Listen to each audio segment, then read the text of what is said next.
సర్కార్ బడంటే ఉండాల్సిన సౌలతులేంది?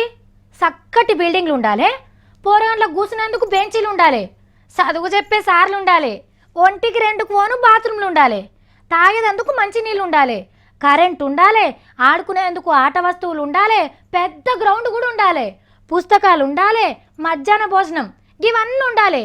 కానీ వీటన్నిటికంటే ముందుగాల సర్కార్ బళ్ళకు పెద్ద ఆపత వచ్చిందట. మరి ఇప్పుడు గా ఆపత్తిని తిరవబోతున్నదట చంద్రాల సార్ సర్కార్. ఆంధ్రాల సర్కార్ బళ్ళకు రంగుల యోగం పట్టింది. చెక్కున మెరిసేటట్టు రంగులద్దుతుందట సర్కార్. మంచి కలర్ ని సెలెక్ట్ చేసి అన్ని బళ్ళకు పూస్తుందట. పిల్లలకు ఒక్క తీరు డిరేస్ ఉన్నట్టుగానే బళ్ళకు కూడా ఒక్క తీరు రంగులేపిస్తామని గంటగొట్టిండు చదువుల మంత్రి గంటా శ్రీనివాసరావు సార్. అంటే ప్రైవేట్ స్కూళ్లకు సర్కార్ బడులకు తేడా తెలుస్తలేదని రంగులేపిస్తామన్నాడు. ఏపియాల్సిందే సారు, ఎవ్వరు అద్దనరు. కానీ అట్లనే సర్కార్ బడికొచ్చే పిల్లల పరిస్థితి కూడా మీరు చూడాలి సారు. ఊర్ల పొంటి 160 మంది పోరగాన్లు ఉపాసంతోనే బడికొస్తుండ్రట. పగటిలి బువ్వ కూడా సరిపోతలేదట. చినిగిపోయిన బట్టలేసుకొని రంగుల బడికొస్తే మీకే నాదని కదా సారు. కొన్ని స్కూళ్ళలోనైతే 60-70 మంది పోరగాన్లకు ఒక్కడే సార్ ఉంటాడు.